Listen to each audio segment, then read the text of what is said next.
Bismillahirrahmanirrahim. Assalamualaikum warahmatullahi wabarakatuh. Alhamdulillahi rabbil alamin. Wabihi nasta'inu ala umuri dunya wa din. Assalatu wassalamu ala ashrafil anbiya'i wal mursalin. Nabiina Muhammadin wa ala alihi wa ashabihi ajma'in, amma ba'du. Akhwati fillah, rahimani wa rahimakunallah. Sebelum kita mulai konsultasi pada kesempatan kali ini, ada satu ayat Al-Quran yang perlu kita renungi pada kesempatan kali ini, yang menyebutkan tentang Allah Subhanahu wa Ta'ala mengetahui keadaan manusia ketika mereka berada di janin ibu-ibu mereka, yang mana Allah Subhanahu wa Ta'ala mengetahui tentang semua keadaan dari janin tersebut.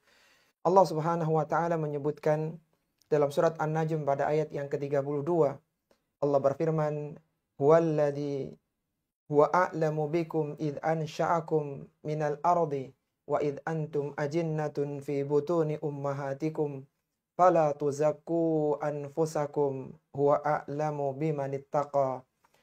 Kata Allah Subhanahu wa Ta'ala, dialah Allah Subhanahu wa Ta'ala yang mengetahui tentang keadaan kalian ketika Dia menjadikan kalian dari tanah, yaitu Nabi Adam alaihissalatu wassalam, dan juga kalian ketika menjadi janin di dalam perut ibu kalian.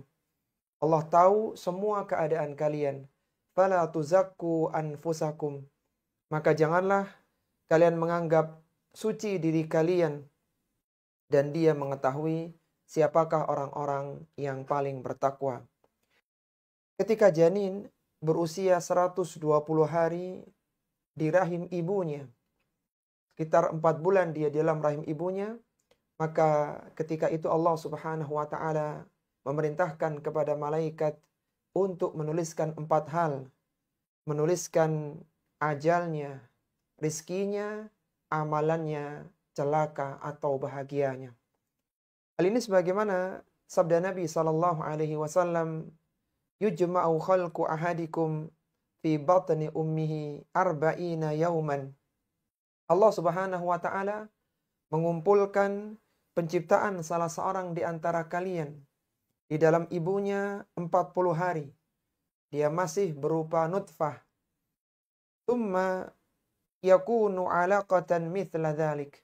Kemudian berubah menjadi segumpal darah 40 hari pula. Tsumma yakunu mudghatan mithla dzalik. Kemudian berubah menjadi segumpal daging selama 40 hari pula. Tsumma yab'atsullahu ilaihil malak. Kemudian Allah perintahkan kepada malaikat, fayu'maru bi arba'i kalimatin, untuk menuliskan 4 hal kepada janin tersebut. Fayaqulu, Allah berfirman, uktub amalahu wa ajalahu wa rizqahu wa saqiyun au sa'idun. Tuliskanlah amalan dari orang ini, dari janin ini. Kemudian ajalnya, kapan dia akan meninggal dunia. Seluruh rizki-rizkinya, saqiyun au sa'idun. Apakah dia nanti menjadi orang yang celaka dengan dimasukkan ke dalam surga, dengan dimasukkan ke dalam neraka, ataukah dia termasuk orang yang berbahagia dengan dimasukkan ke dalam surga. Apabila ada seorang wanita yang dia keguguran janinnya dan telah berusia 120 hari, telah berusia 4 bulan, maka janin tersebut dimandikan dan disalatkan. Namun jika kegugurannya kurang dari 120 hari, kurang dari 4 bulan, maka tidak dimandikan dan tidak disalatkan. Bahkan janin yang sudah berusia 120 hari itu dianggap sebagai satu jiwa, bahkan dia disyariatkan untuk diberi nama. Karena dia nanti pada hari kiamat akan dipanggil dengan namanya. Janin mendapatkan rahmat dari Allah Subhanahu wa Ta'ala, padahal ia belum pernah melakukan ketaatan kepada Allah Subhanahu wa Ta'ala.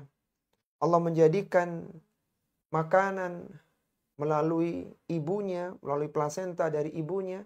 Bahkan ketika nanti dia lahir, dia akan mendapatkan ASI dari ibunya. Semuanya adalah rahmat Allah Subhanahu wa Ta'ala. Dia belum melakukan satu kali sujud pun, akan tapi Allah sudah merahmatinya dengan dijaga dia dalam rahim ibunya yang sangat kokoh, kemudian dimudahkan untuk keluar dan selama sekitar 2 tahunan dia mendapatkan ASI dari ibunya. Rasulullah sallallahu alaihi wasallam bersabda, "Lamma khalaqallahu al-khalqa kataba fi kitabihi wa huwa yaktubu ala nafsihi wa huwa wad'un indahu alal arsy inna rahmati taghlibu ghadabi." Ketika Allah Subhanahu wa taala menciptakan makhluk, maka dia menulis dalam kitabnya. Dia menetapkan untuk dirinya serta diletakkan tulisan tersebut di sisinya di atas arsy. Allah menyebutkan inna rahmati taghlibu ghadabi. Sesungguhnya rahmatku mengalahkan kemurkaanku. Kalau seandainya bukan dengan rahmat Allah Subhanahu wa taala, niscaya janin itu tidak akan bisa hidup di muka bumi ini. Ali bin Abi Thalib, seorang khulafaur rasyidin yang wafat di Kufah tahun 40 Hijriyah. Beliau menyebutkan bahwa masa minimal kehamilan adalah 6 bulan, yaitu 30 bulan dikurangi 24 bulan. Ini masa wanita melahirkan paling cepat 6 bulan. Sehingga jika ada seorang yang menikahi seorang wanita, seorang laki-laki yang menikahi wanita, kemudian wanita tersebut melahirkan anaknya kurang dari 6 bulan, maka konsekuensinya anak tersebut tidak boleh dinisbahkan kepada laki-laki itu karena dia bukan benih yang sah dari laki-laki atau suami tersebut. Disunahkan untuk mengeluarkan zakatul fitri untuk janin yang masih di dalam kandungan ibunya. Dan janin yang masih dalam kandungan akan menjadi ahli waris jika terpenuhi 2 syarat. Yang pertama, diketahui secara jelas janin tersebut telah berada dalam kandungan ibunya di dalam pernikahan yang sah ketika jenazah meninggal dunia. Jadi misalnya ada seorang suami yang meninggal dunia, istrinya sedang hamil dan sudah diketahui ada janin, maka anak ini berpeluang mendapatkan warisan meskipun masih berupa mani. Janin tersebut bisa lahir dalam kondisi hidup dan itu bisa diketahui dengan tangisan. Sebagaimana disebutkan dalam hadis, la yarisus sabi hatta yastahilla sarikhan. Bayi tidak mewarisi sampai terlahir dalam kondisi menangis.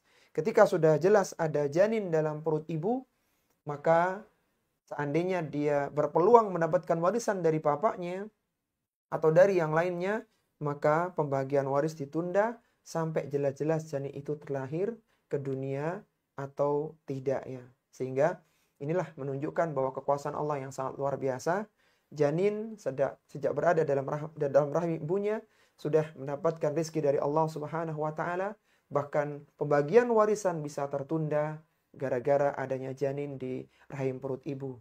Ini menunjukkan bahwasannya Allah Subhanahu wa taala menciptakan manusia dengan sedemikian rupa dan salah satu yang berjasa untuk menjaga janin tersebut adalah ibu yang mengandungnya.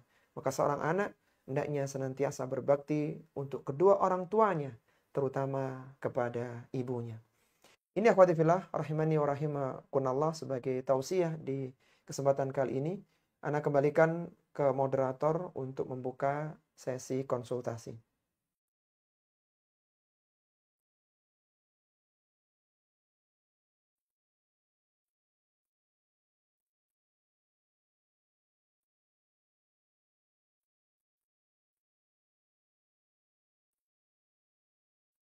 Baik, silakan Bu Yuniarti dari Bandung. Ya Pak Ustadz, Assalamualaikum warahmatullahi wabarakatuh. Semoga Waalaikumsalam Pak Ustadz dan warahmatullahi keluarga wabarakatuh. selalu dalam lindungan Allah Subhanahu wa Ta'ala dan Amin wa selalu dalam iyyakum. keadaan sehat. Amin. Saya izin bertanya Pak Ustadz dengan janin di rahim seorang ibu. Nah, kita kan dalam 4 bulan itu kita kan sudah ditentukan ya oleh Allah jodohnya, kehidupan bahagia atau sengsaranya di dunia ini. Nah, itu kadang-kadang dengan jodoh kita kan itu kita belum tentu ya Pak Ustadz, apa kita mendapatkan di dunia, apakah mendapatkan sampai di akhirat. Itu kan kadang-kadang kalau saya sendiri tuh pas saya belum mendapatkan jodoh sampai saat ini. Nah, kadang-kadang saya tuh suka berpikir bahwa jadi kalau kita tidak mendapatkan jodoh di dunia ini, memang kehidupan kehidupan itu yang menentukan Allah ya. Nah, tapi kadang-kadang saya tuh ya dipikir-pikir saya kadang-kadang kurang nyaman gitu Ustaz, dengan selain dengan orang tua atau dengan keluarga gitu. Kalau misalkan kita ditinggal orang tua itu bagaimana gitu Pak. Saya tuh masih kepikiran yang begitu. Kalau kita mau tidak mendapatkan pasangan bagaimana ya kehidupan saya gitu. Pak Ustaz, itu gimana Pak Ustaz kalau menemukan seperti itu ya Pak? Baik, Masya Allah. Pertanyaan yang sangat bagus ya dari Bandung tentang bagaimana ketika seorang muslimah belum mendapatkan jodohnya. Allah Subhanahu wa taala berfirman dalam Al-Qur'an di surat An-Naba, "Wa khalaqnakum azwaja." Dan kami ciptakan kalian berpasang-pasangan. Maka ketika seorang manusia itu diciptakan oleh Allah Subhanahu wa taala, seandainya dia belum mendapatkan jodoh ketika di dunia, ketika dia berada di dunia, maka nanti di akhirat di surga Allah Subhanahu wa taala, Allah Subhanahu wa taala akan memberikan pasangan kepadanya. Bahkan disebutkan dalam sebuah riwayat bahwa Nabi Shallallahu Alaihi Wasallam nanti ketika di surga akan dinikahkan dengan wanita yang tidak memiliki suami, yaitu ibunya Nabi Isa alaihissalatu wassalam, Maryam. Maryam akan dinikahkan kepada Nabi Shallallahu Alaihi Wasallam sebagai bentuk pemuliaan kepada Maryam yang telah menjaga kehormatannya ketika di dunia. Maka semua wanita yang berada di dunia kemudian dia belum mendapatkan pasangannya, kalau seandainya dia meninggal dunia dalam kondisi belum menikah, maka di surga Allah Subhanahu wa taala akan dipasangkan dengan orang-orang yang beriman yang dimasukkan oleh Allah Subhanahu wa taala ke dalam surga. Sehingga hendaknya seorang muslimah senantiasa bermohon kepada Allah Subhanahu wa taala agar diberikan jodoh yang terbaik untuknya. Karena separuh hidup seseorang akan dihabiskan bersama pasangannya. Kalau seandainya ada orang yang menikah di usia 30 tahun seandainya, kemudian dia meninggal di usia 60 tahun, maka 30 tahun berikutnya dia berada dengan pasangannya. Sehingga hendaknya seorang muslim, hendaknya seorang muslimah, dia minta kepada Allah Subhanahu wa taala agar diberikan jodoh yang terbaik. Kemudian dia juga menempuh cara-cara yang disyariatkan seperti melalui perantara, kemudian walinya juga mencarikan. Insya Allah pada saatnya akan Allah Subhanahu wa taala datangkan seorang yang beriman, yang baik seperti dengan kadar keimanannya. Sehingga seorang muslimah akan senantiasa mendapatkan perlindungan, penjagaan dari Allah Subhanahu wa taala melalui pernikahan tersebut. Dan seorang yang menikah, maka dia telah memenuhi separuh dari agamanya. Karena dengan menikah itu dia akan berkhidmat kepada suaminya, dia akan banyak melakukan ibadah, di antaranya adalah khidmat kepada suami, kemudian membesarkan anak-anaknya, dan semuanya mendatangkan pahala dari si Allah Subhanahu wa taala. Bagaimana Nabi Shallallahu alaihi wasallam bersabda, "Idza tazawwajal abdu faqad istakmala nisfad din, falyattaqillaha fima baqiya." Ketika seorang hamba menikah, maka dia telah menyempurnakan separuh dari agamanya. Maka hendaknya dia bertakwa kepada Allah di separuh yang lainnya. Silakan menggunakan waktu-waktu yang mustajab untuk mohon kepada Allah Subhanahu wa taala agar Allah mendatangkan pasangan bagi yang belum mendapatkan pasangan. Wallahu taala a'lam. Ya Pak Ustaz, saya yang kedua ingin bertanya lagi Pak Ustaz. Dalam 40 hari itu kan seorang ibu ya kita udah ditentukan baik apa tidaknya. Nah kadang-kadang kita ya kita sudah dibesarkan oleh orang tua, sudah disekolahkan. Kadang-kadang kita kalau misalnya sudah menjadi manusia ya, sudah menjadi orang sukses, kadang-kadang itu suka melupakan jasa-jasa orang tua, terutama kebanyakan si ibu yang mengandung kita gitu Pak Ustaz. Itu bagaimana Pak Ustadz? Dengan kehidupannya saya pernah melihat sih Pak Ustadz, itu kehidupannya ada yang sengsara, ada yang baik, ada yang tidak baik. Itu gimana Pak Ustadz kalau menemukan seperti itu? Ya. Baik, Masya Allah. Ya, pertanyaan sangat bagus ya tentang ketika anak yang sudah berhasil dia melupakan ibunya. Tidak diperbolehkan akhwati fillah rahimani wa rahimakumullah seorang anak ini dia melupakan ibunya karena ketika ada seorang sahabat yang datang kepada Nabi Shallallahu Alaihi Wasallam, wahai Rasulullah, kepada siapa aku harus berbuat baik? Kepada siapakah aku harus berbuat baik di muka bumi ini? Kepada siapakah orang yang paling berhak aku berbuat baik kepadanya di muka bumi ini? Maka Nabi Shallallahu Alaihi Wasallam menyebutkan ummuka kepada ibumu. Kemudian ditanya lagi kepada siapa lagi? Summa ayu. Kemudian siapa lagi? Kemudian dijawab lagi ibumu, ibumu sampai 3 kali. Kemudian untuk yang keempatnya baru abuka, bapakmu. Ini menunjukkan bahwa keutamaan ibu ya dibandingkan dengan bapak dalam sisi anak. Bahkan seorang anak laki-laki yang dia telah menikah, maka dia tetap harus berbuat baik kepada ibunya. Terutama kepada ibunya. Karena meskipun dia telah menikah, dia sudah berhasil, dia sudah bersama dengan keluarganya, tapi dia tidak boleh melupakan jasa baik ibunya. Karena dia dulu telah dikandung oleh ibunya, dia disusui, dibesarkan, dan itu tidak ada yang bisa menandinginya. Sampai-sampai disebutkan dalam sebuah hadis, la yajzi waladun walidan illa an yajidahu mamlukan fayashtariyahu fayu'tiqahu. Kata Nabi Shallallahu Alaihi Wasallam, seorang anak tidak akan pernah bisa membalas jasa baik orang tuanya, kecuali ketika dia mendapati orang tuanya dalam kondisi sebagai hamba sahaya, kemudian dibeli dengan hartanya, dan orang tuanya dimerdekakan. Maka kalau orang tuanya sudah merdeka, tidak ada lagi kesempatan untuk bisa membalas semua jasa baik orang tua. Bagaimana mereka melahirkan, ibu melahirkan, membesarkan, maka itu semua tidak bisa dibalas dengan apapun. Kalau seandainya waktu bayi dia tidak dibesarkan oleh ibunya dengan kasih sayangnya, maka dia tidak akan jadi manusia yang sukses hari ini. Sehingga tidak diperbolehkan seorang anak ini durhaka kepada kedua orang tuanya, terutama kepada ibunya. Wallahu ta'ala a'lam. Iya Pak Ustadz, jazakallahu atas jawabannya. Assalamualaikum warahmatullahi wabarakatuh. Waalaikumsalam warahmatullahi wabarakatuh. Silakan yang lainnya. Assalamualaikum warahmatullahi wabarakatuh. Saya Yuniar dari Palembang, Ustadz. Naam, tafadhali Bu dari Palembang. Pertanyaannya nih, Ustadz ya. Semoga kita diberkahi dan dirahmati Allah Subhanahu wa Ta'ala. Amin wa iyyakunna. Pertanyaannya, Ustadz. Lupa lagi, Ustadz.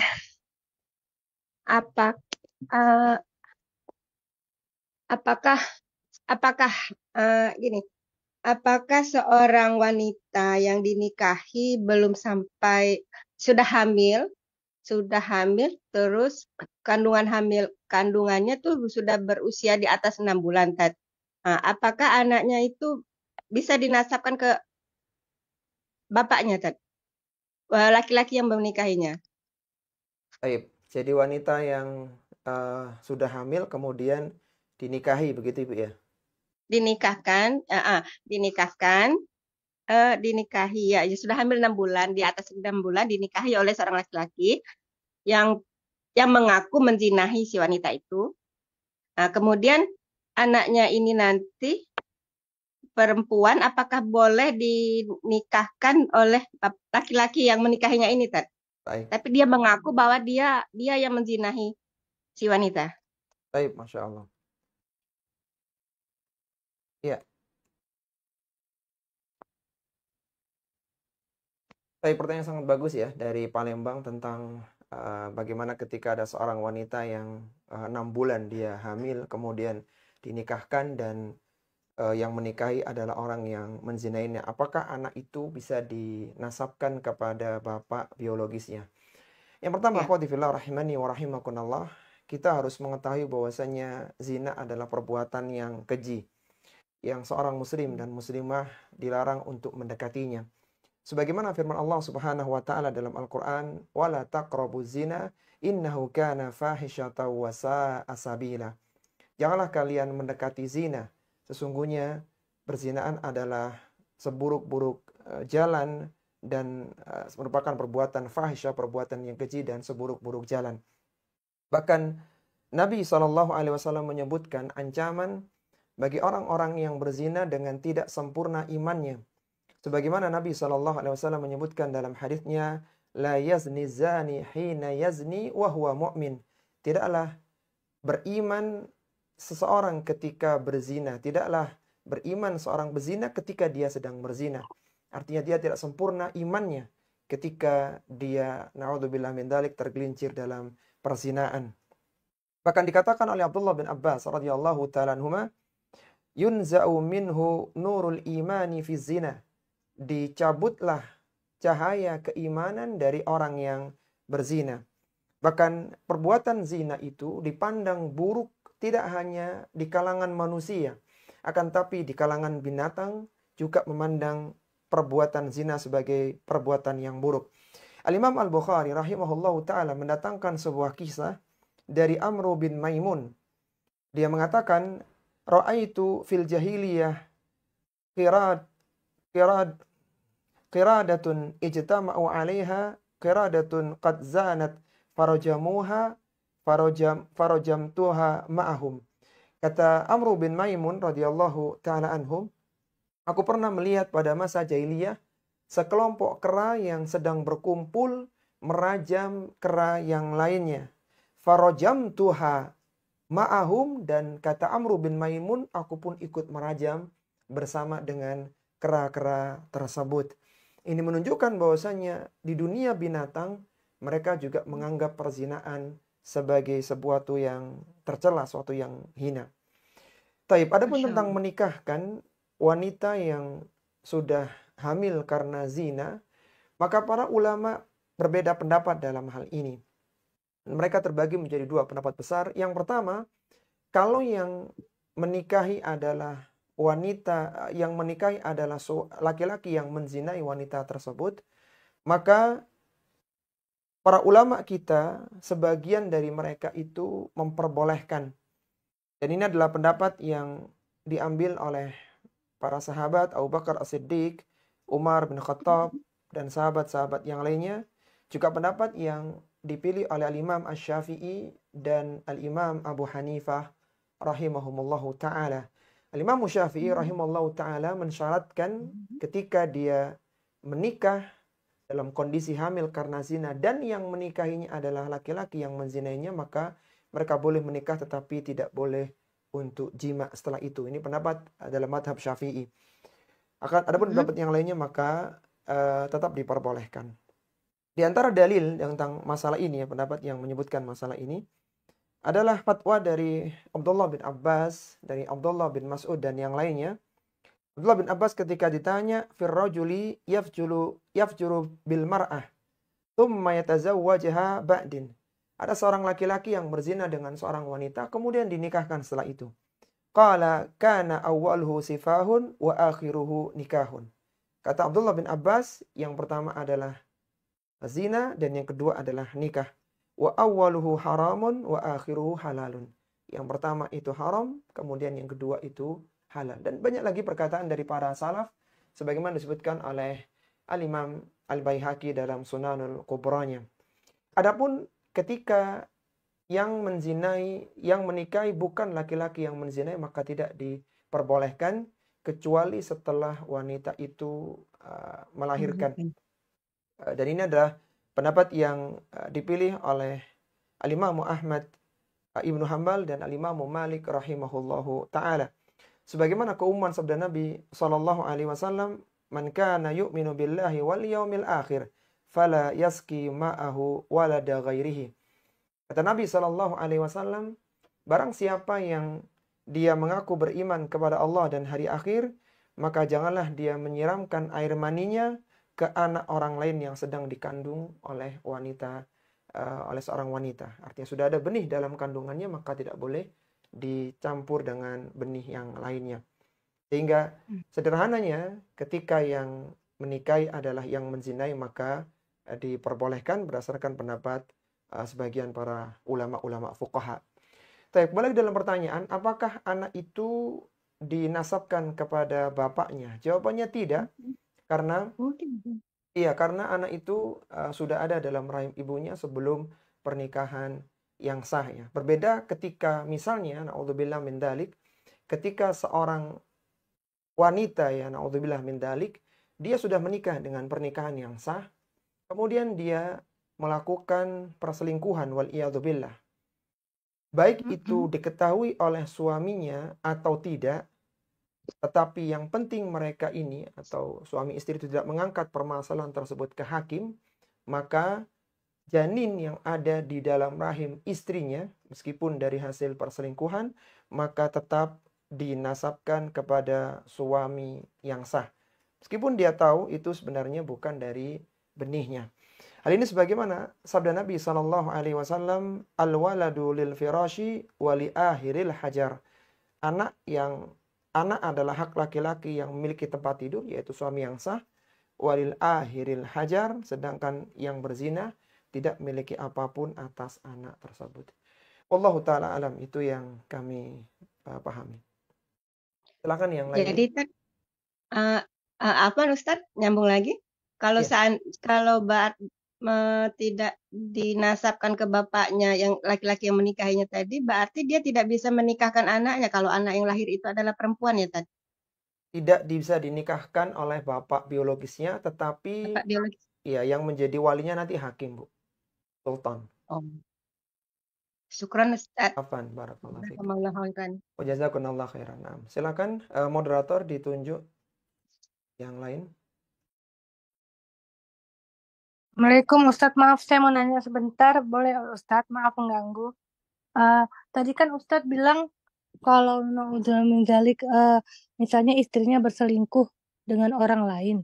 Terus Ustadz bilang kalau anaknya itu dinasabkan ke suaminya, bukan ke bapak biologisnya yang berselingkuh. Itu gimana maksudnya Ustadz? Baik. Saya Dari kurang mana, Bu, ngerti. ini, Bu? Tadi yang pertanyaan ibu tadi dari Ibu Isya Jenengan dari di mana Jakarta. tinggalnya? Di Jakarta. Taib, Masya Iya. Allah. Pertanyaan yang bagus ya dari Jakarta ya.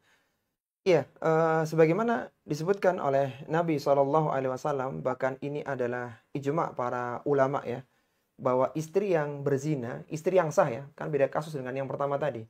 Kalau tadi kan belum menikah dia. Kalau sekarang istri yang sah, kemudian dia tergelincir dalam perzinaan, dalam perselingkuhan. Baik itu diketahui oleh suaminya atau tidak, dan ternyata hamil istrinya dari benih orang lain, maka yang kita bahas adalah bagaimana status anaknya begitu. Kalau zinanya jelas berdosa dia. Maka status anak ini dinasabkan kepada suami yang sah, bukan kepada bapak biologisnya. Sebagaimana hadis yang tadi kita sebutkan, al-waladu lil firashi walil akhiril hajar. Anak itu hak yang memiliki ranjang, yaitu suami yang sah, walil akhiril hajar, dan bagi orang yang berzina itu tidak memiliki apa-apa, yaitu tidak mendapatkan anak dari perzinaannya. Dan di sini adalah hadis yang sahih ya, yang diriwayatkan oleh Imam Al-Bukhari dalam sahihnya nomor 1948 dan Al-Imam Muslim dalam sahihnya nomor 1458. Ya, wallahu taala alam. Mungkin tafadhali Ummu Amar dari USA. Ya Ustadz, alhamdulillah jazakumullah khairan Ustadz. Silakan Ummu Amar. Dan kebetulan pertanyaannya ini memang ada terkait dengan yang barusan Ustadz jelaskan. Jadi dari beberapa pertanyaan sudah terjawab, cuma yang ditanyakan dari tadi, bila seorang istri berzina dengan orang lain kemudian hamil, kemudian yang ditanyakan, apakah hikmahnya Ustadz, mengapa dalam syariat anak itu dinasabkan kepada si suaminya? Padahal bukan si suaminya yang menghamili. Dan apakah Ustadz, anak ini nanti dapat warisan dari si suami ini? Maksudnya dari suami ibunya. Baik, Masya Allah. Pertanyaan sangat bagus ya dari USA ya, tentang dampak dari perzinaan di dalam perkawinan yang sah ya. Taib, akhwati fillah rahimani wa rahimakunallah. Yang pertama ya, tentang apa sih hikmah kenapa syariat ini ya memberikan aturan sedemikian rupa ya. Yang jelas bahwa sabda Nabi SAW adalah wahyu dari Allah Subhanahu wa taala, sebagaimana Allah sebutkan dalam Al-Qur'an, "Wa ma yantiqu 'anil hawa in huwa illa wahyu yuha." Nabi SAW tidak mengatakan sesuai dengan hawa nafsunya, yang beliau katakan adalah wahyu yang diwahyukan kepada beliau sallallahu alaihi wasallam.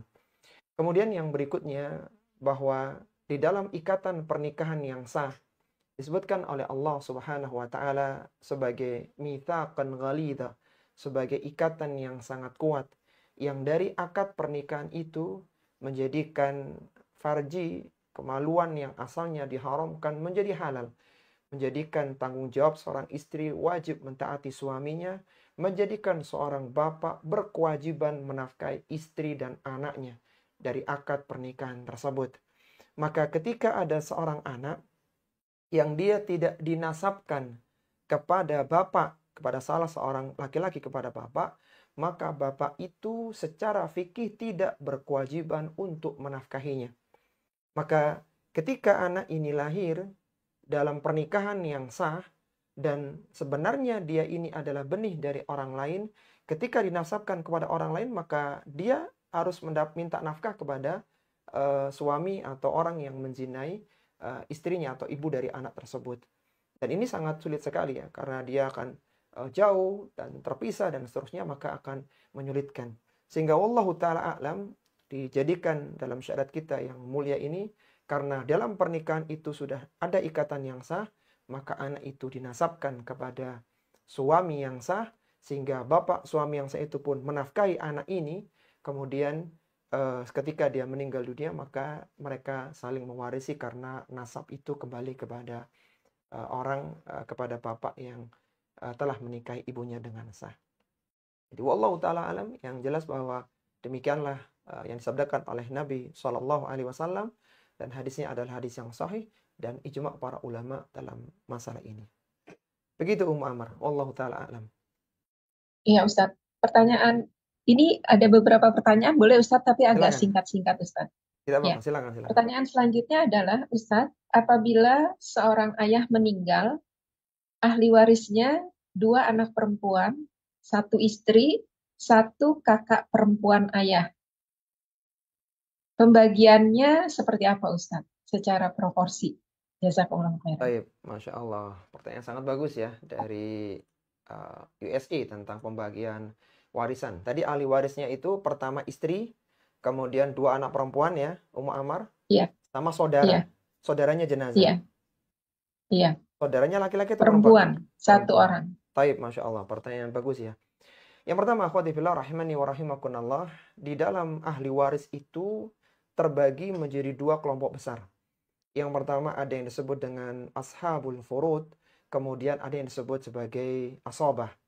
Ashabul furud adalah orang-orang yang mendapatkan jatah warisan secara mutlak di dalam Islam.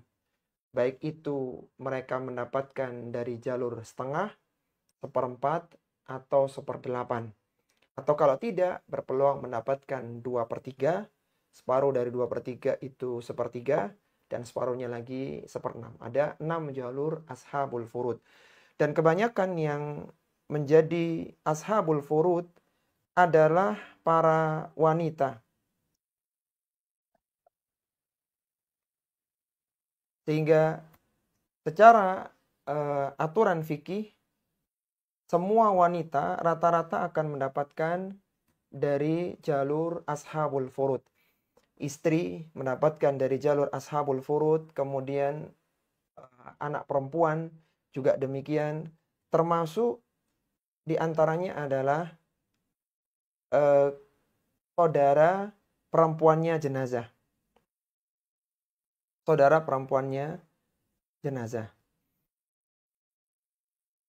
Baik, tetapi di dalam fikih faraid ya, ketika bertemu antara jalur ke bawah, yaitu anak, dengan jalur ke samping, yaitu saudara dari jenazah itu, maka yang dimenangkan adalah jalur ke bawah, yaitu anak. Sedangkan jalur ke sampingnya itu dijadikan sebagai asabah. Pada asalnya, saudara kandung itu ashabul furud sebenarnya. Ashabul furud, tetapi karena ada anak, maka anak tetap menjadi fard, menjadi ashabul furud. Kemudian saudara perempuannya jenazah itu menjadi asabah. Tepatnya adalah asabah ma'al ghair. Dan asabah terbagi bagi tiga. Ada asabah bin nafsi, semuanya laki-laki.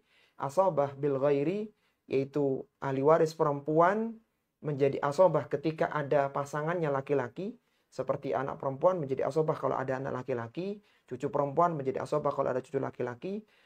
Demikian seterusnya. Ada yang berpasang-pasangan. Jadi dia menjadi asabah, keluar dari ashabul furud menjadi asabah gara-gara ada pasangan laki-lakinya. Kemudian yang ketiga adalah asabah ma'al ghair. Asabah ma'al ghair adalah pertemuan dari jalur ke bawah, anak atau cucu jenazah dengan jalur ke samping, saudara-saudaranya jenazah. Saudara jenazah ini asalnya adalah ashabul furud aslinya. Tapi ketika ada anak, maka saudara-saudari ini menjadi asabah, tepatnya asabah ma'al ghair. Sehingga pembagiannya adalah setelah dikumpulkan harta jenazah, terutama aset-aset besar, tanah, mobil, rumah, yang merupakan asetnya jenazah, milik jenazah, maka istri mendapatkan 1/8. Istri mendapatkan 1/8. Kemudian, 2 anak perempuan mendapatkan 2/3. 2/3. Mereka mendapat 2/3 dari harta jenazah, dibagi mereka berdua. Adapun sisanya, kalau ada sisa, diberikan ke saudara perempuannya jenazah. Begitu Amar pembagiannya. Wallahu ta'ala a'lam. Ya Ustaz. Jazakumullahu khairan Ustaz. Pertanyaan selanjutnya Ustaz. Silakan. Assalamualaikum warahmatullahi wabarakatuh. Ustaz, Waalaikumsalam kalau warahmatullahi suami istri wabarakatuh. bercerai, kemudian punya anak, maksudnya suami istri bercerai dengan anak, tetapi ternyata suami tidak menafkahi atau tidak mau juga berkomunikasi dengan istrinya. Untuk situasi seperti ini Ustadz, si suami punya keluarga, apakah bila terjadi sesuatu atau ada update-update tertentu tentang anak-anak, si istri berkewajiban memberitahu misalnya ibu mertuanya? Atau apakah tidak usah memberitahu, itu diperbolehkan secara syariat? Baik. Mohon nasihatnya, jazakumullah khairan. Jazakumullah khairan, Masya Allah. Pertanyaan sangat bagus dari USA ya, tentang anak pasca perceraian antara suami dengan istri. Akhwati fillah rahimani wa rahimakumullah, kita tahu bahwa dalam satu pernikahan itu ada mantan suami atau mantan istri. Yang tidak ada adalah mantan orang tua atau mantan anak. Jadi meskipun suami istri bercerai, berpisah, bahkan mereka sudah menjadi orang lain setelah perceraian itu, maka anak tetaplah anak. Dia tetap dinasabkan kepada bapaknya, dan bapak berkewajiban untuk menafkahi anak tersebut ketika masih menjadi anak. Kalau dia anak laki-laki, maka dinafkahi sampai balik. Bahkan sebagian mengatakan sampai dia bisa bekerja. Adapun anak perempuan, maka dinafkahi sampai anak itu menikah. Ketika dia menikah, maka yang menafkahi berpindah menjadi suaminya. Apa konsekuensi ketika seorang bapak tidak menafkahi anak-anaknya? Maka dia akan dimintai pertanggungjawaban pada hari kiamat kelak. Karena konsekuensi dari menikah, memiliki keturunan adalah bertanggung jawab untuk menafkahi anak-anak tersebut, bahkan menafkahi istrinya. Apa itu nafkah? Nafkah mencakup 3 hal. Yang pertama adalah memberikan makan untuk anaknya, memberikan pakaian untuk anaknya, dan memberikan tempat tinggal untuk anak-anaknya. Meskipun bukan dengan rumah milik dia sendiri. Bisa dengan kontrakan, dengan kos-kosan, apartemen, dan yang semisalnya. Karena ketika seorang ini tidak menafkahi anak-anaknya, maka ini adalah sebuah kezaliman. Ini adalah sebuah kelalaian yang akan dimintai pertanggungjawaban pada hari kiamat kelak. Maka nanti anak-anak itu akan menuntut di hadapan Allah Subhanahu wa Ta'ala. Dia akan minta keadilan kepada Allah Subhanahu wa Ta'ala atas kezaliman dari bapak yang tidak menafkahinya. Allah Subhanahu wa Ta'ala menyebutkan larinya seorang dari anak-anaknya dalam Al-Quran. Allah menyebutkan dalam surat Abasa, yauma yafirrul mar'u min akhihi wa ummihi wa abihi wa sahibatihi wa banihi likulli imri'in yauma idin sya'nu yughni. Kata Allah Subhanahu wa taala, pada hari seorang lari dari keluarganya, dia lari dari saudaranya, dia lari dari istrinya, dan dia lari dari anak-anaknya karena dia dimintai pertanggungjawaban atas anak-anaknya. Sehingga seorang suami, seorang bapak masih berkewajiban menafkahi anaknya meskipun istrinya sudah terpisah dengannya, artinya mereka bercerai karena berpisah karena perceraian. Adapun ketika tadi ya misalnya istri tahu bahwa suami tidak mendengarkan, ya mantan suaminya tidak mendengarkan apa yang disampaikan, maka silakan dicoba melalui jalur martua. Ketika tidak, maka coba cara-cara yang lain yang semoga dengan itu menjadikan suami memberikan nafkah untuk anak-anaknya.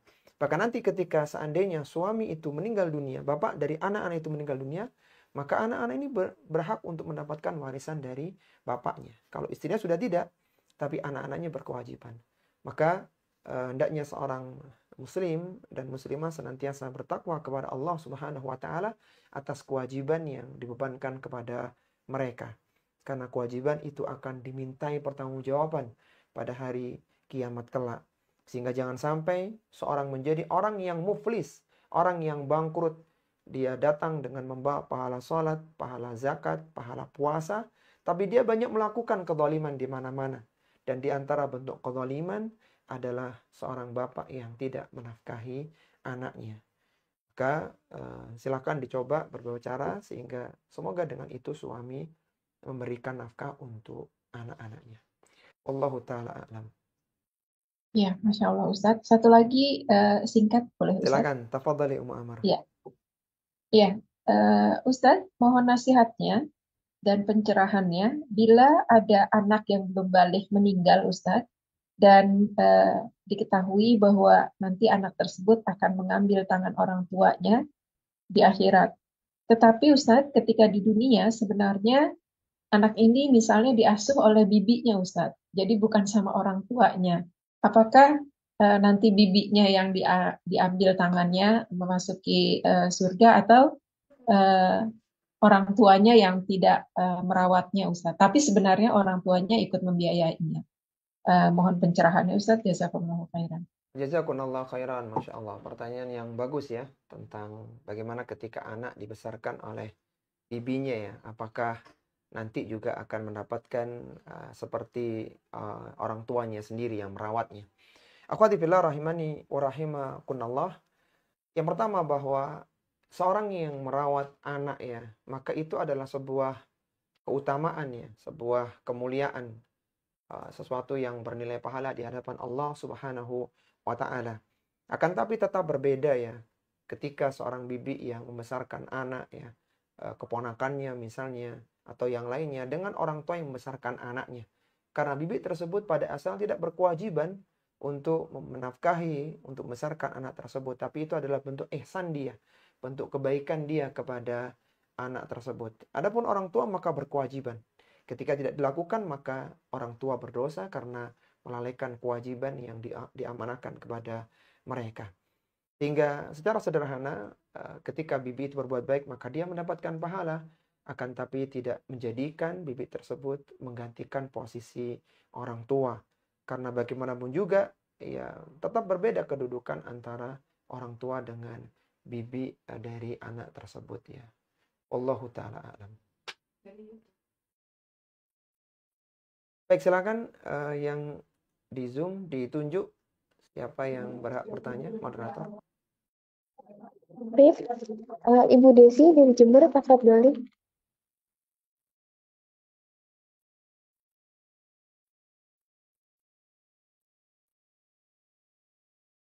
Silakan dari Jember, Bu.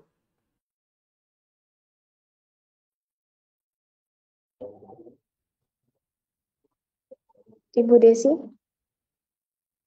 Kalau tidak ada, Anda lanjutkan ke Ibu Alika dari Cianjur.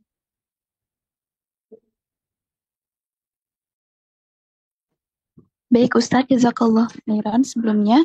Jazakumullah khairan. Assalamualaikum Ustadz, izin bertanya. Warahmatullahi wabarakatuh. Silakan Bu.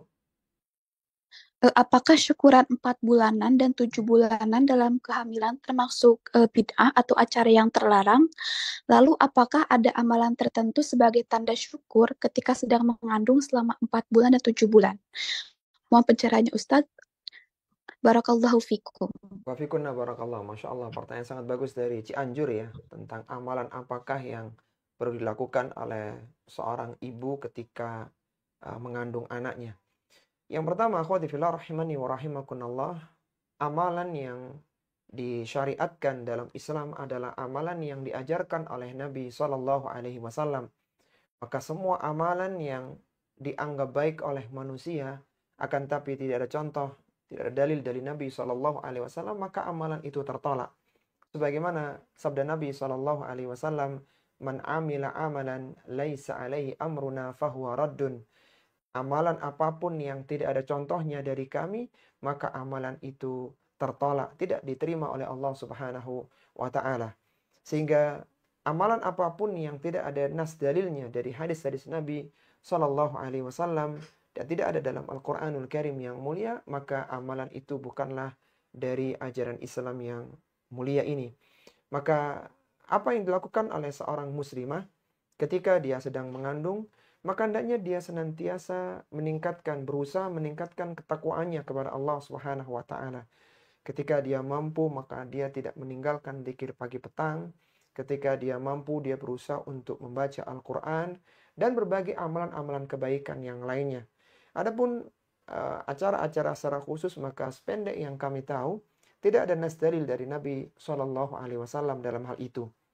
Maka silakan secara umum istri berkhidmat kepada suami, dan juga ketika dia punya anak, maka dia juga berusaha untuk mengasuh, merawat anak-anaknya, dan tetap menjaga keimanan kepada Allah Subhanahu wa taala, ketakwaannya kepada Allah Subhanahu wa taala.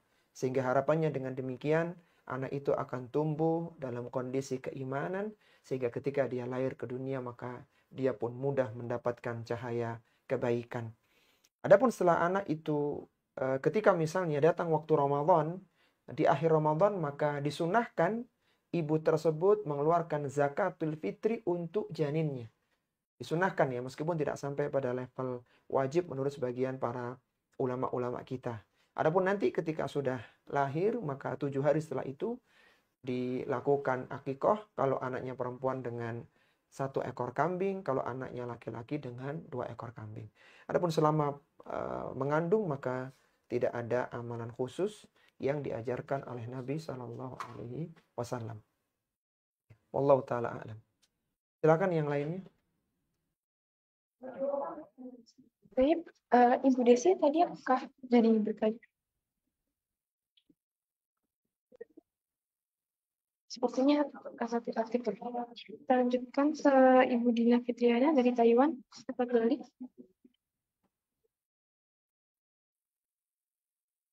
Baik.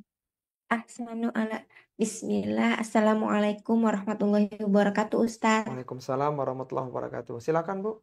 Dari Semoga Taiwan, Ustaz Bu. Dari Taiwan, Bu ya. Naam, Ustaz. Masya Iya. Allah. Jam berapa Iya. sekarang di sana, Bu? Mau jam 9. Mau jam 10, Ustaz. Jam 10. Taib selisih jam ya dari kita. Silakan dari Iya. Taiwan. Ustaz Afwan, ini di luar tema. Kalau sedang haid, jika kita mendapatkan suatu masalah, ingin curhat gitu sama Allah, gimana caranya ya Ustaz? Baik, Masya Kalau Allah. sedang haid. Baik, Masya Allah. Pertanyaan sangat bagus ya dari Taiwan tentang bagaimana ketika wanita haid dan ingin berkomunikasi atau bermunajat kepada Allah Subhanahu wa taala. Wanita yang haid itu mereka hanya dilarang untuk melakukan sholat ya, kemudian tidak boleh memegang mushaf Al-Quran. Adapun selainnya seperti berzikir, maka itu tetap diperbolehkan. Berdoa ketika dia ingin tidur, berwudu, maka semua tetap diperbolehkan. Hal ini sebagaimana yang disabdakan oleh Nabi SAW ketika Ibunda Aisyah radhiyallahu taala anha sedang haid di dalam ketika keadaan beliau waktu itu sedang haji ya. Maka beliau mengatakan, if'ali ma yaf'alul haji, lakukan semua amalan-amalan haji kecuali tawaf di Baitullah saja. Karena tawaf itu sama dengan sholat, dia harus suci, bedanya kalau sholat tidak boleh bicara, kalau tawaf boleh. Adapun selainnya membaca Al-Quran, berzikir, bertalbiyah, maka semuanya diperbolehkan dilakukan oleh wanita yang haid. Sehingga ketika misalnya wanita haid ini akan masuk kamar mandi, dia membaca doa. Doa sebelum masuk kamar mandi, ketika dia ingin berdoa di sepertiga malam terakhir, maka dia silakan berdoa. Jadi yang tidak boleh hanyalah melakukan salat dan tidak boleh menyentuh mushaf Al-Quran. Bahkan membaca Al-Quran dari hafalan itu diperbolehkan menurut pendapat jumhur ulama. Ya. Wallahu ta'ala alam. Silakan, ada lagi dari Taiwan? Ustadz Afwan, kalau misalnya masih punya hutang puasa, terus mau puasa, bayar puasanya dengan niat puasa Senin Kamis atau puasa Ayamul Bid gitu, niatnya double gitu, boleh nggak Ustadz? Baik, Masya Allah. Baik, pertanyaan bagus dari Taiwan ya, tentang bolehkah wanita yang mengqadha puasanya sekaligus niat untuk puasa sunnah ya. Ada satu kaidah fikih ya, akhwati fillah rahimani wa rahimakunallah, dalam masalah ini. Kaidahnya berbunyi, idza jatama'at ibadatani min jinsin wahidin iktafa anhuma bi fi'lin wahidin idza kana maqsudu wahidan. Disebutkan dalam kaidah fikih ya, apabila berkumpul dua ibadah dari jenis yang sama, maka melakukan salah satu dari keduanya sudah mencukupi yang lainnya, idza kana maqsudu wahidan, kalau maksudnya itu sama. Dari kaidah yang mulia ini, dari kaidah fikhiyah ini, maka para ulama menyebutkan ada 4 syarat penggabungan amal. Yang pertama syaratnya adalah ibadah itu sejenis, yaitu salat dengan salat, puasa dengan puasa, sembelihan dengan sembelihan, maka dia harus sejenis kalau akan digabungkan. Kemudian syarat yang kedua, waktunya bersamaan. Misalnya setelah adzan subuh ya, setelah berwudu, maka waktunya bersamaan, bisa melakukan sholat sunnah fajar, bisa melakukan sholat sunnah wudu, maka bisa digabung karena waktunya bersamaan. Kemudian yang ketiga adalah amalan itu tidak terkait dengan yang lain, tidak berurutan begitu. Misalnya yang berurutan ini, misalnya puasa Syawal hari pertama, kemudian hari kedua, hari ketiga sampai hari yang ke-6. Maka tidak boleh satu hari niatnya hari kedua, hari ketiga, hari keempat sampai hari ke-6. Karena berurutan, adanya 2 karena ada 1, adanya 3 karena ada 2 dan 1. Yang berurutan tidak bisa digabungkan. Kemudian yang keempat terkait dengan pertanyaan, amalan tersebut bukanlah ibadah qadha dan bukan ibadah wajib. Kalau ibadah wajib maka tidak bisa digabungkan dengan ibadah sunnah. Demikian pula ibadah qadha tidak bisa digabung dengan ibadah sunnah. Karena qadha waktunya bukan di situ. Sehingga misalnya ada wanita punya hutang puasa, maka tidak bisa niat qadha puasa sekaligus puasa Syawal, sekaligus puasa Senin Kamis, Ayamul Bid dan yang lainnya. Maka ini tidak diperbolehkan. Karena ibadah wajib dia lebih kuat dari semua ibadah sunnah. Dia harus berdiri sendiri. Sehingga tidak diperbolehkan bu, niatnya digabung dengan ibadah sunnah. Wallahu ta'ala a'lam. Ustadz Afwan, berarti kalau misalnya mau bayar utang puasa, jangan hari Senin Kamis atau bagaimana Ustadz Afwan? Baik, Ustadz Afwan. baik, Masya Allah, luar biasa. Diperbolehkan bu, jadi mengqadha puasa Ramadan hari Senin, hari Kamis, bahkan mungkin hari Jumat ketika hari Kamisnya juga sudah puasa, atau berencana hari Sabtunya puasa. Bebas waktunya selama bukan hari-hari yang diharamkan untuk puasa, seperti hari Tasyrik, hari Id, maka tidak diperbolehkan. Adapun ketika hari Senin misalnya atau hari Kamis dia berpuasa, tetap niatnya satu, niat qadha puasa Ramadan. Tidak boleh niat qadha puasa Ramadan sekaligus puasa Senin, tidak diperbolehkan. Karena konsekuensi menggabungkan niat menjadikan bergabungnya pahala. Tapi karena dia tidak berbolehkan, maka dia mendapatkan pahala cuma satu. Intinya boleh puasa hari Senin atau Kamis bu, tetapi niatnya hanya satu. Niat qadha puasa Ramadan saja. Oh Baik. gitu, oh iya. Baik Iya. Arfan, sekarang paham, alhamdulillah paham Ustadz. Barakallahu Jazakumullah fiik. khairan, semoga Ustadz selalu sehat. Amin wa iyyakunna. Amin. Baik, silakan mungkin yang lainnya. Ana Ustadz, izin bertanya. Silakan bu, dari mana bu? Di Aceh Ustadz. Dari Aceh, Masya Allah. Tafadhali, silakan. Begini Ustadz, mengenai perempuan yang sedang haid Ustadz. Iya. Boleh nggak Ustadz memegang Al-Quran tetapi yang memiliki arti di dalamnya Ustadz? Baik, tentang wanita haid yang menyentuh mushaf ya? Iya Ustadz. Iya, baik, Masya Allah. Baik, akhwati fillah rahimani wa rahimakumullah, tentang wanita haid yang menyentuh mushaf Al-Quran, maka tidak diperbolehkan ya wanita yang haid itu menyentuh mushaf Al-Quran. Sebagaimana disebutkan dalam dalil-dalil secara umum dalam masalah ini. Di antaranya adalah hadis yang meskipun para ulama berselisih ya tentang derajatnya, yaitu hadis yang berbunyi la yamassul Qur'ana illa tahir. Tidak boleh menyentuh Al-Quran kecuali orang yang suci. Meskipun hadis ini juga diperselisihkan oleh para ulama tentang derajatnya.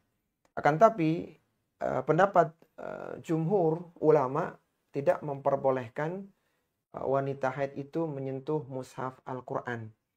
Boleh mereka membaca Al-Quran tetapi dengan tidak menyentuh mushaf. Sebagaimana tadi hadis yang kita sebutkan tentang Ibunda Aisyah radhiyallahu taala anha yang sedang haid ketika dalam prosesi haji, maka Nabi SAW menyebutkan if'ali ma yaf'alul hajju ghaira an la tatufi bil baiti hatta tadhuri. Lakukan semua amalan haji kecuali tawaf di Baitullah hatta tadhuri, sampai engkau suci, sampai engkau melakukan toharoh, bersuci dengan mandi. Maka ini sebagai dalil boleh wanita yang haid itu membaca Al-Quran, akan tapi dia tidak boleh menyentuh mushaf. Adapun bagaimana kalau mushaf itu adalah mushaf terjemahan ya, maka likhtiyatan, untuk kehati-hatian, mushaf terjemahan semacam itu, wallahu ta'ala alam, yang kami pahami maka itu masuk bagian dari mushaf Al-Quran. Sehingga yang lebih berhati-hati, wanita tidak diperbolehkan, wanita haid tidak diperbolehkan untuk menyentuh mushaf yang ada terjemahan Al-Qurannya, apalagi yang tanpa terjemahan. Kemudian apa yang diperbolehkan, yang dijelaskan oleh para ulama adalah kitab tafsir. Kitab tafsir. Jadi boleh, karena kitab tafsir itu bukan mushaf. Karena di sana meskipun ada ayat-ayat secara terputus-putus ya, kemudian dijelaskan tafsirannya, maka dia tetap dihukumi sebagai kitab tafsir, bukan mushaf Al-Quran. Sehingga lebih aman, sebaiknya kalau ingin membaca Al-Quran, mencari kitab tafsir meskipun terjemahan, untuk membaca Al-Quran dan tidak menggunakan terjemah Al-Quran. Wallahu ta'ala alam. Baik, mungkin ada lagi Bu yang mau disampaikan? Mungkin satu lagi yang... Baik, silakan mungkin terakhir ya, satu lagi.